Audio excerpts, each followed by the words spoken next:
మంత్రులతో మాట, సీఎంది మరో మాట. రుణమాఫీ, గాంధీ ఘటనపై విరుద్ధ ప్రకటనలు, పొంతనలేని వ్యాఖ్యలతో కాంగ్రెస్లో గందరగోళం.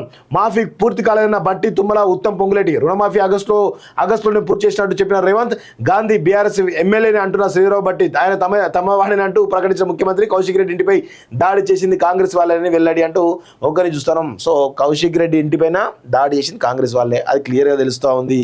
సో ఇక వాస్తవంగా కాంగ్రెస్లో చాలా కన్ఫ్యూజన్ క్రియేట్ అవుతుంది. మంత్రులు ఒక మాట మాట్లాడుతూ ఉన్నారు, సీఎం ఒక మాట మాట్లాడుతూ ఉన్న విషయాలు చాలా స్పష్టంగా కనబడతా ఉన్నాయి. సో ఇది సరి చేసుకోవాలి. దానికి వాళ్ళొక మాట్లాడే ముందు ఏం మాట్లాడాలి ఏంది అనేది ఒక నిర్ణయం తీసుకుంటే బాగుంటుంది. ఎందుకంటే రుణమాఫీ కాలేదని చాలామంది మంత్రులు చెప్తున్నారు, రుణమాఫీ అయిందని రేవంత్ చెప్తారు. సో ఇద్దరికి మధ్యలో కోఆర్డినేషన్ కరువైంది. మరి దాన్ని ఎట్లా సరి చేసుకుంటారో తెలియాలి. అది వీళ్ళకు, ఈ చిల్లరగాళ్ళకు అస్త్రాలు అయితే ఉన్నాయి.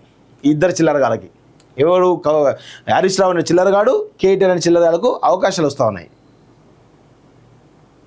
చిట్టినాయుడు టీడీపీలోనే ఉన్నారా? చిట్టినాయుడు ఎవడే? చిట్టినాయుడు అంటే బ్రాండ్ అంబాసిడర్ ఎవరో తెలుసా? కేటీఆర్. ఎందుకు అనవసరం కోరుకుంటున్నావు? నువ్వు రేవంత్ రెడ్డి అని అనుకో, మీ గతంలో రేవంత్ రెడ్డి ఒకరి పైన వేసిండు, మీ కొడుకు పైన చిట్టినాయుడు అని. మరి అది కూడా తెరపైకి తీసుకురావాల్సిన అవసరం ఉంటుంది. సిగ్గుండాలి కొంచెమైనా. నేల విడిచిన హైడ్రా. ఇటీవల రామ్నగర్ మన్నెమ్మ గల్లీలో ఆక్రమణ కూల్చివేత, తర్వాత వ్యర్థాలను అక్కడే పడేసి వెళ్ళిన హైడ్రా అధికారులు. చెరువుల రక్షణ లక్ష్యం నుంచి మలిచి కూల్చివేతలపై దృష్టి. భయోత్పాతమే తప్ప జలవనరుల సంరక్షణ చర్యలేవి. ఎఫ్టీఎల్ నిర్మాణాలు కూల్చేస్తే వరదలు తగ్గుతాయా?